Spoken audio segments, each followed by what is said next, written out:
Então, andando na luz é um assunto que nós vamos discorrer nesse momento para a edificação da nossa vida. Em 1 João, capítulo 1, versículo 7, nós encontramos uma palavra que o apóstolo fala, e eu quero falar mais minuciosamente sobre isso, tá? Vamos ler então aqui em 1 João, capítulo 1, verso 7. O apóstolo João diz: se porém andarmos na luz, como ele quem? Jesus, está na luz, nós mantemos comunhão uns com os outros, e o sangue de Jesus Cristo, seu Filho, nos purifica de todo pecado. Então, esse é um versículo muito conhecido da igreja, muito conhecido dos cristãos. Nós já conhecemos, já lemos, já ouvimos mensagens, estudos sobre esse texto, e eu gostaria de extrair hoje alguns tesouros, alguns códigos para a gente que é filho de Deus, que é servo de Deus, e todos, eu tenho certeza que todos queremos acertar na vida, queremos viver bem, ter uma vida de paz, uma vida muito abençoada. Então nós vamos começar a trabalhar aqui esse texto quando o apóstolo João diz que andar na luz é ter comunhão com os outros. Andar na luz é ter comunhão com as pessoas, né? E ele diz, se andarmos na luz, como ele, Deus, está na luz, nós vamos manter comunhão uns com os outros. Eu queria falar um pouco sobre essa questão, porque hoje falar de comunhão, às vezes, é um pouco difícil. Nós vivemos uma geração onde as pessoas têm muito pouco comunhão. A gente vê pouca a comunhão sendo desenvolvida, né, nos segmentos da sociedade, nos segmentos importantes da sociedade. Hoje nós temos dificuldade de ver a comunhão sendo desenvolvida dentro do próprio contexto familiar, dentro da constelação familiar. Às vezes a gente não vê comunhão, não um ajuntamento, porque às vezes as famílias se ajuntam, né? Se reúnem, mas eu não estou falando de reunião familiar, eu estou falando de comunhão familiar. Porque o que é essa comunhão familiar? O que é a palavra comunhão? A palavra comunhão, ela vem da palavra grega koinonia, né? Que quer dizer manter um relacionamento transparente e um relacionamento de amizade, um relacionamento de convívio, né? de comprometimento, de grupos, de pessoas, mas que essa comunhão visa sempre o bem-estar uns dos outros, né? Se eu tenho comunhão com você, se eu procuro desenvolver comunhão com você e você comigo, eu vou procurar o seu bem-estar, você vai procurar o meu bem-estar. Nós vamos andar em unidade, nós vamos andar em amor, nós vamos andar em transparência, né? É vivermos sem contenda, sem confusão, sem traição, é vivermos uma vida completamente confiável de um para com o outro. Então, quando eu falo que nós temos muita dificuldade de ver a comunhão sendo estabelecida hoje dentro dos fatores, dos segmentos importantes, como família, amizade, trabalho, né? Entre vizinhança, entre grupos sociais, nós temos muita dificuldade, porque parece que existe um problema sério no coração do ser humano, que ele tem dificuldade de se relacionar com os outros, né? Ou temos até uma unidade, mas é uma unidade meio que desconfiando uns dos outros. E às vezes isso está dentro da própria família, às vezes dentro da igreja, do segmento da igreja, dos setores da igreja, da ala da igreja também, né? Entre as denominações, entre pastores, entre líderes, entre irmãos. É muito comum a gente ver pessoas tendo dificuldade nesses relacionamentos de aceitação de uns para com os outros. É sempre alguém querendo ser melhor do que o outro. É sempre alguém querendo viver acima do outro, né? Competir com o outro. E quando o apóstolo Paulo, ou melhor, quando o apóstolo João fala que se nós quisermos andar na luz, assim como o nosso Deus está na luz, se nós quisermos viver a luz, se nós quisermos andar na luz, nós vamos ter que manter essa comunhão. Aí significa que as nossas diferenças, elas precisam ser repensadas. Porque se eu quiser andar na luz, eu tenho que ter comunhão. Mas não uma comunhão desconfiando, não uma comunhão de traição, não uma comunhão que ao mesmo tempo rejeita e não quer se relacionar, não quer se juntar, não quer estar junto. A gente vê isso comumente, nós estamos vendo entre as pessoas. As pessoas não querem mais conviver em comunhão. Você vê que a comunhão que a gente vê hoje em alguns segmentos, ela continua, ela permanece até o período em que eu me dou bem. Enquanto eu estiver tirando algum proveito desse relacionamento, tá tudo certo, tá tudo bem. Mas a partir do momento que eu não tenho mais proveito naquele relacionamento, então eu vou ter muita dificuldade de dar continuidade naquela comunhão. E isso é triste. E o apóstolo diz, se nós mantivermos essa comunhão, nós andaremos na luz. E então, o sangue de Jesus nos purifica de todo o pecado. Se a palavra de Deus verdadeiramente é o que a gente está entendendo aqui, então me parece que para que eu tenha a eficácia do sangue de Jesus na minha vida, purificando os meus pecados, me parece que esse poder, esse efeito dessa purificação só tem validade quando eu ando em comunhão com o meu irmão. Olha como isso é muito sério. Olha como a gente precisa pensar nisso. Porque a purificação do sangue de Jesus aqui, para cancelar os nossos pecados, está ligado a andar na luz. E está ligado a manter comunhão. Então me parece que se eu não desenvolvo esse estilo de vida de comunhão e procure andar na luz, porque andar na luz é ser transparente. Andar na luz não é ter resquícios de trevas na minha vida. Não é? Porque qual é o contrário de luz?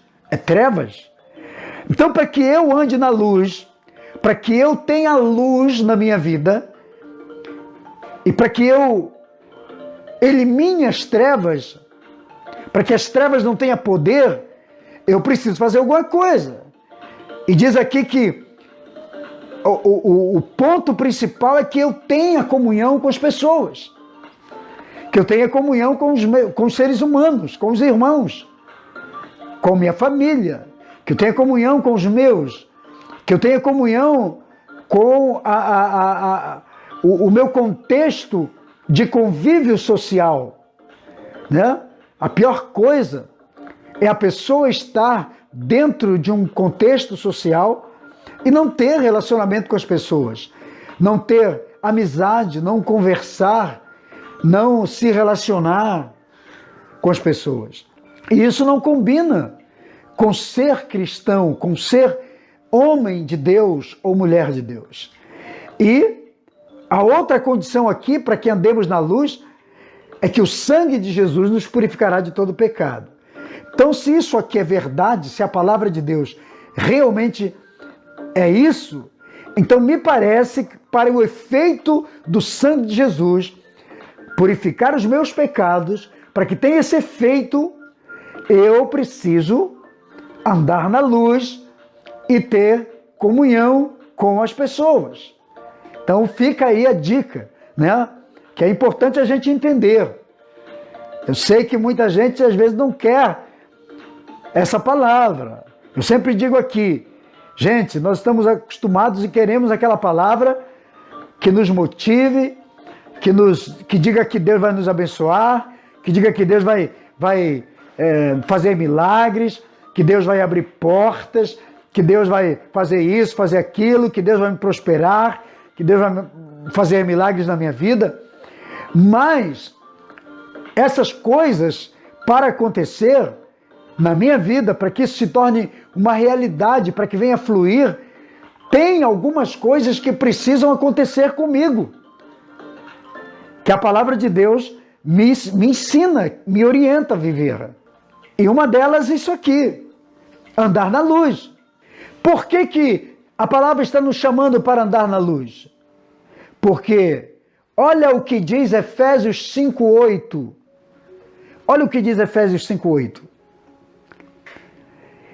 Pois outrora eras trevas, porém agora sois luz no Senhor. Então andai como filhos da luz. Então o que o apóstolo Paulo está falando aos Efésios? Em outras palavras, ele está dizendo, gente, em outro tempo, vocês eram trevas. Em outras palavras, a vida de vocês era trevas. As atitudes de vocês eram trevas. O comportamento de vocês era voltado para as trevas. As ações de vocês eram de trevas. Quando se pensa em trevas, se pensa em quê? Numa administração ou numa ação controlada por demônios, por Satanás, não é isso? Ele é o príncipe das trevas. Então, quando o apóstolo diz, outrora vocês eram trevas, ele quer dizer, gente, presta atenção que antes vocês eram controlados pelas trevas. As trevas tinham acesso à sua vida. O príncipe das trevas tinha poder em vocês. E dessa forma ele controlava seus pensamentos, controlava suas ações, controlava suas atitudes, controlava suas palavras. Mas ele diz, mas agora vocês são luz no Senhor. Então andem como filhos da luz. Então o que Paulo está dizendo aqui, nesse texto? Andar como filhos da luz. Ele quer dizer o seguinte, esse versículo aqui. Ele quer dizer o seguinte, gente, antigamente, vocês tinham uma identidade. Qual era a identidade? A identidade de filhos das trevas. Mas agora vocês têm a identidade de filhos da luz. E quem é a luz? A Bíblia diz que é Jesus. Deus é a nossa luz. Então o que Paulo está dizendo, ele está dizendo, olha, agora é hora de trocar de identidade. Faz sentido isso para você? Por que temos que andar na luz? Porque agora a nossa identidade é em Cristo. Por isso que não combina mais as nossas ações. Quando eu falo em andar na luz, porque tem muita gente ainda que mesmo cristã, mesmo serva de Deus, mesmo lendo a Bíblia, mesmo orando, mesmo indo à igreja, mas ainda tem práticas de obras das trevas na sua vida. E tudo que Deus quer, e tudo que o Evangelho quer, e tudo que as cartas paulinas, as cartas do Novo Testamento, que os 4 Evangelhos nos propõem, através dos ensinos da palavra, dos ensinos apostólicos, é que eu e você entendamos hoje a nossa natureza. E não permitamos mais que haja algum tipo de governo, ou algum tipo de regência, ou de influência externa que seja oriunda do reino das trevas, que domine nossa vida, que governe nossos pensamentos, que consiga manipular as nossas palavras, as nossas declarações, que consiga manipular nossos pensamentos, nossa forma de pensar, que consiga manipular nossas atitudes, a maneira como tratamos as pessoas, a maneira como tratamos nossa família, a maneira como tratamos nossos amigos, nossos funcionários, nossos colegas de trabalho, nossos contemporâneos, nossos próximos. Por quê? Porque andar na luz é uma troca de natureza, é uma troca de identidade. Então a proposta do Evangelho, a proposta de Deus é trocar a nossa identidade. Por isso que Paulo diz, outrora vocês eram trevas. Vocês eram filhos das trevas. Mas agora, hoje, vocês são filhos da luz.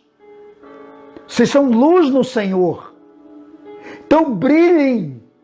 Acenda essa luz e viva essa luz. No meio de uma sociedade que está em trevas. Então a proposta de Deus aqui para nós é: nós vivemos ainda numa sociedade que é manipulada, de certa forma, pelas trevas. Onde você for. O seu trabalho, a economia,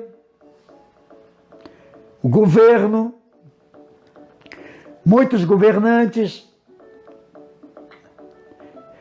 às vezes uma geografia onde nós estamos, ela pode viver debaixo de uma regência de trevas. Pessoas com quem negociamos e com quem relacionamos podem viver esse ambiente de trevas, podem ainda ser pessoas manipuladas pelas trevas. Então o apóstolo está dizendo, outrora vocês eram trevas, mas agora vocês são luz. Então a proposta é o seguinte, o apelo aqui é, sejam filhos da luz e andem como filhos da luz. Então a proposta para nós, o apelo da palavra, para mim e para você é, vamos andar como filhos da luz. Nós vamos encontrar filhos das trevas, vamos. Como eu te disse, você vai negociar com pessoas que muitas vezes estão em trevas, são governadas pelas trevas, têm declarações manipuladas pelas trevas, têm demônios em sua vida, são inspiradas por demônios. E nós negociamos com elas, nós convivemos com elas. Mas qual é o fator diferencial? É que eu sou luz, você é luz. E por mais que você esteja convivendo no ambiente de trevas, você não se contamina, as trevas não têm poder de entrar na sua vida, manipular seus pensamentos, suas ideias, suas ações, suas atitudes, porque você é filho da luz. A sua identidade mudou. Amém? Faz sentido isso para você? A nossa identidade mudou. Somos hoje filhos da luz. Então a luz não pode ser contaminada pelas trevas. Então andar na luz é ter uma natureza de luz, é ter a natureza de filho. Trocar a natureza. E isso vai mudança de pensamentos, mudança de sentimentos, mudança de atitudes, de ações. Nós nos transformamos, nos recodificamos para uma ideia e para uma visão de luz, do reino, da palavra, das coisas espirituais. Amém?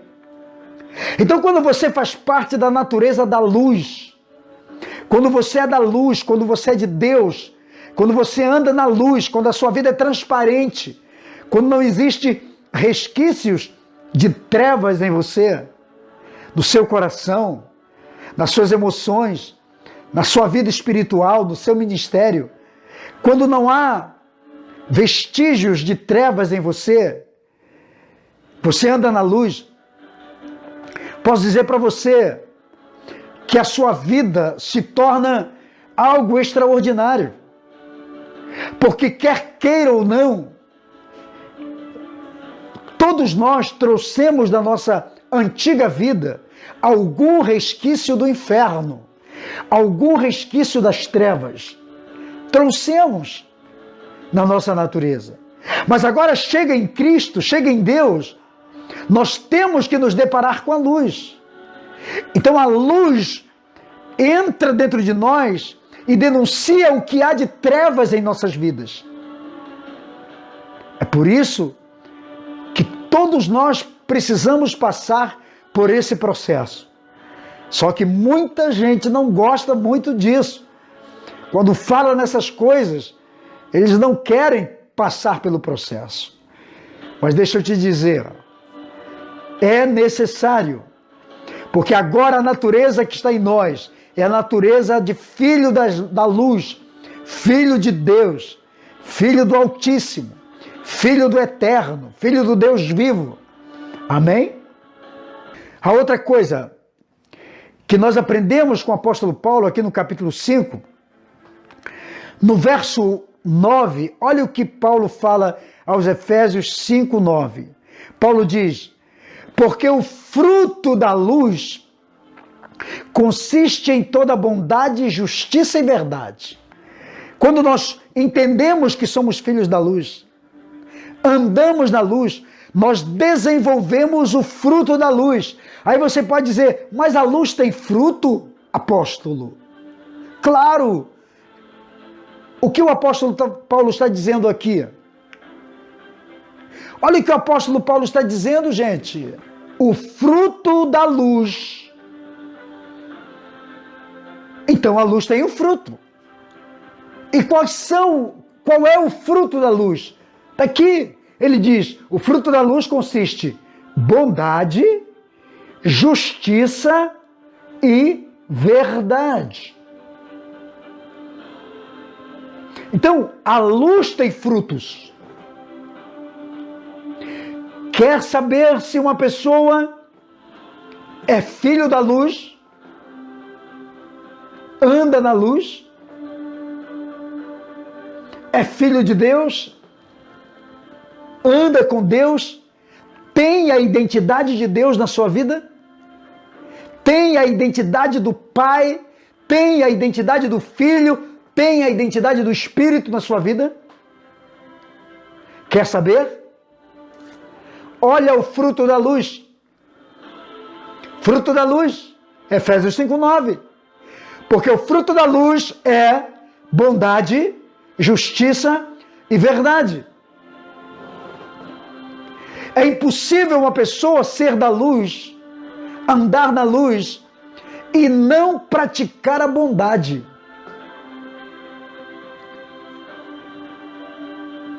Toda pessoa que se diz filho da luz, mas é maldoso, é uma pessoa maligna, é uma pessoa que faz a maldade para os outros, que pratica a maldade, que age com maldade, que seus pensamentos são maldosos, suas palavras são maldosas, suas ações são maldosas.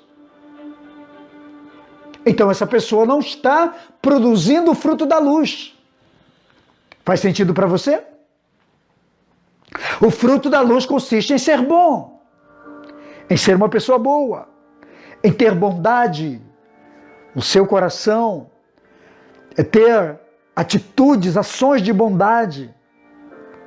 Amém? Então, vamos atentar, vamos observar os ensinamentos da palavra. Filhos da luz, quem anda na luz, tem fruto da luz na sua vida. E o primeiro aqui é bondade. É ser uma pessoa boa, bondosa, caridosa, generosa. Uma pessoa que pratica o bem, que faça o bem para os outros. Precisamos desenvolver o fruto da luz na nossa vida. Qual é o outro aspecto do fruto da luz aqui? Que o apóstolo Paulo está dizendo. O fruto da luz é justiça. Qual é o contrário da justiça? É a injustiça, não é? Você tem visto mais justiça ou injustiça sendo praticado nesse mundo? O que você vê? E o que você pratica? Nós praticamos mais justiça ou injustiça? Somos mais justos com as pessoas, com os nossos entes queridos, com os familiares? Somos mais justos nos nossos negócios ou somos mais injustos? Que tipo de fruto a gente produz? É mais justiça ou injustiça? O que você vê mais sendo praticado nesse mundo? Nos segmentos por onde você passa? O que você vê dentro da igreja? Vamos falar da nossa realidade aqui. Papo reto aqui. O que você vê mais dentro do contexto da igreja? Você vê justiça sendo praticada? Você vê bondade sendo praticada? Ou você vê a injustiça e a maldade sendo praticada? É fruto da luz. Fruto da luz é bondade e justiça. Entende? Então vamos olhar o que temos praticado dentro do segmento da igreja. Pastores, apóstolos, ministérios, ministros, diáconos, obreiros, presbíteros, líderes, ovelhas, discípulos, irmãos. O que praticamos dentro da igreja? Justiça ou injustiça? É claro que nós praticamos a justiça sim, mas tem também a injustiça. Enquanto injustiça houver, certamente nós estamos revelando trevas, uma natureza de trevas, e não a natureza do Filho da luz, porque a natureza da luz produz o fruto da luz. O que o nosso governo e o que os nossos governantes estão revelando para a nossa sociedade? Luz ou trevas? Qual o fruto que eles estão dando? Eles são bons? Estão dando fruto de bondade ou fruto de maldade, de malignidade? Eles estão produzindo frutos de generosidade? As pessoas? De caridade às pessoas? Eles estão produzindo fruto de justiça? Você vê os nossos governantes fazendo justiça, sendo justos para com as pessoas? Ou você vê injustiça? O fruto da luz é justiça. Então, se o fruto da luz é justiça, o que é trevas? O que é injustiça? Deve ser fruto das trevas, né? Então isso é para nós pensarmos. E quando Paulo está dizendo, ele está ensinando para uma igreja, que tinha uma cultura grega, mas também que tinha uma cultura muito maligna, que funcionava, operava, e que criou, de certa forma, uma identidade naquele povo. E Paulo está dizendo, é hora de deixar o fruto das trevas. E agora é hora de assumir o fruto da luz. Então vamos começar pela bondade, vamos começar pela justiça. Faz sentido isso para você? Isso é o Evangelho. Isso é a palavra que precisa ser restaurada em nossa vida.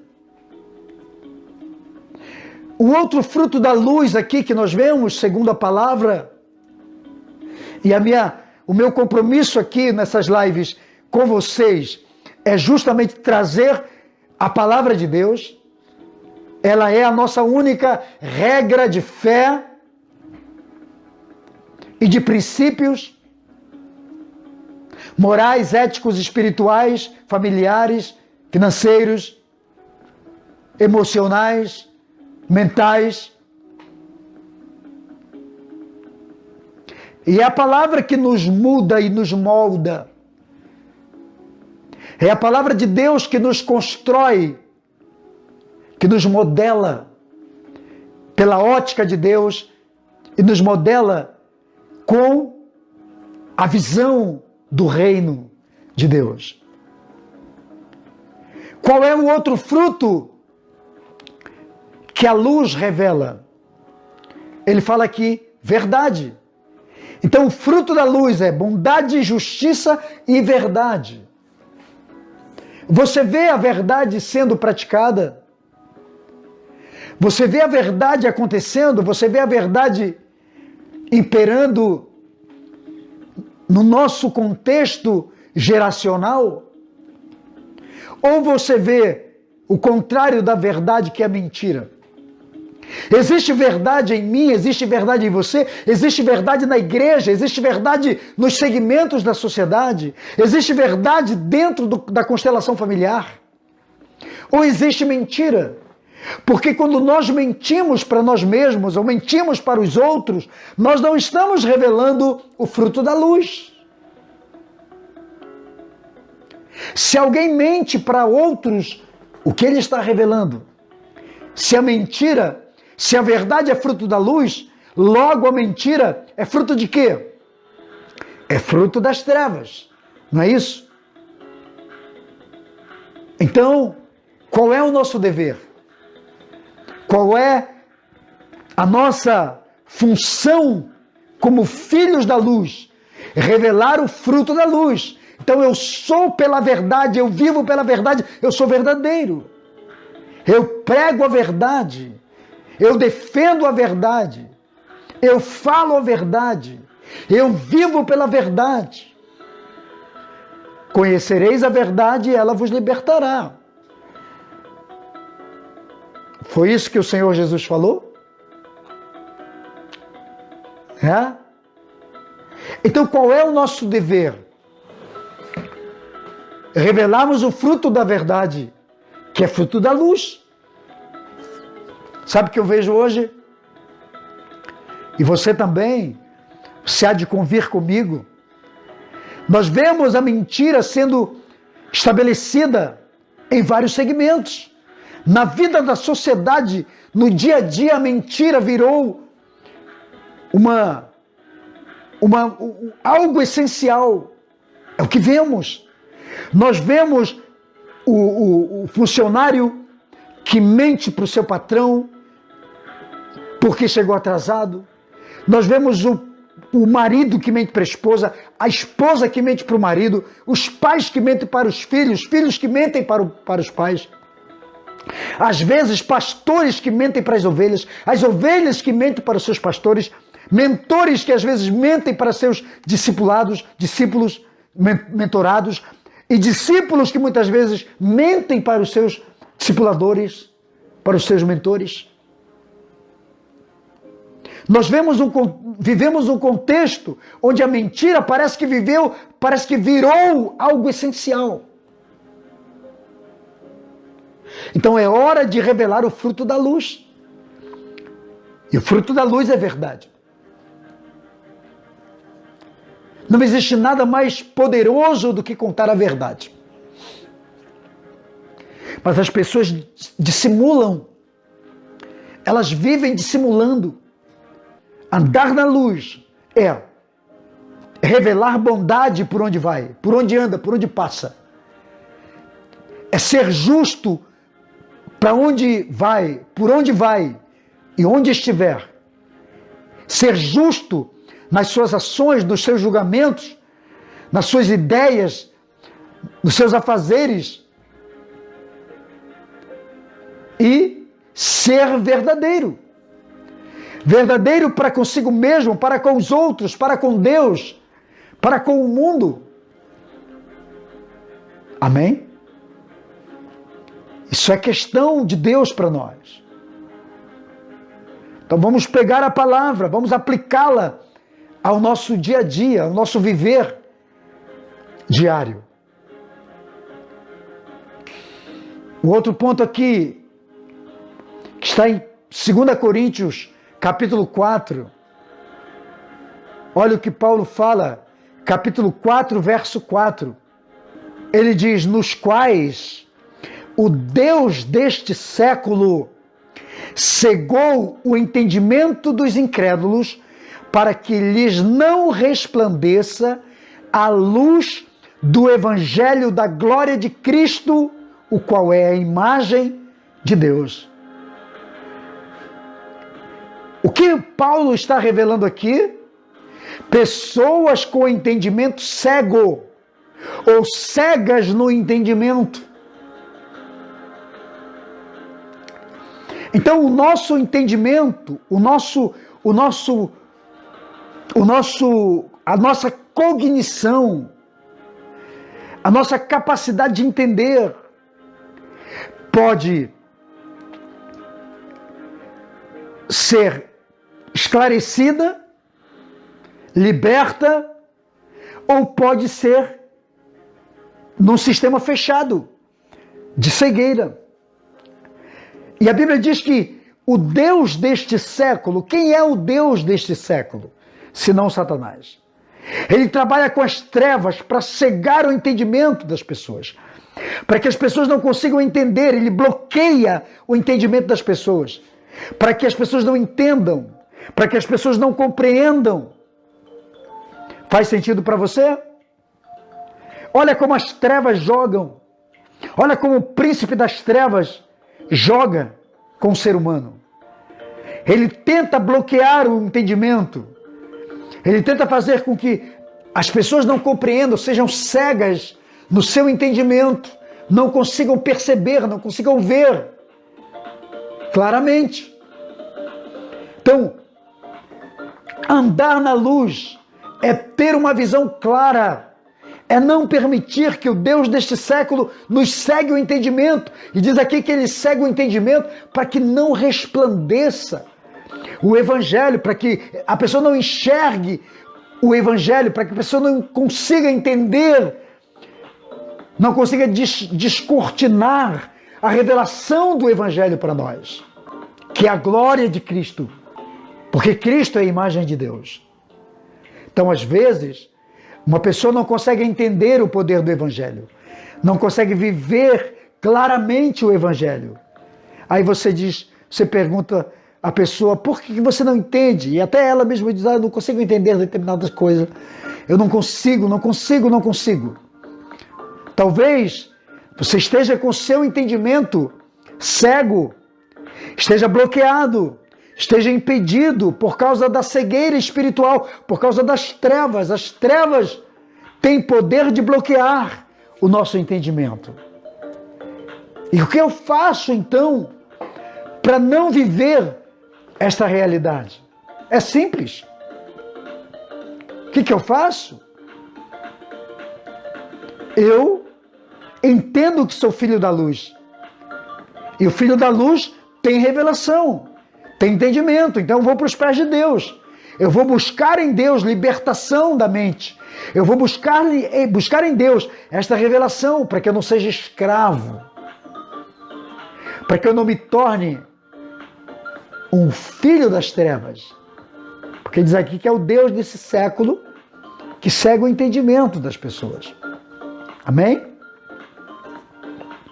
E eu vou mais além. Eu quero encerrar até com esse texto aqui. Jó, capítulo 33, verso 28. Olha o que Jó diz. Deus redimiu a minha alma de ir para a cova, e a minha vida verá a luz.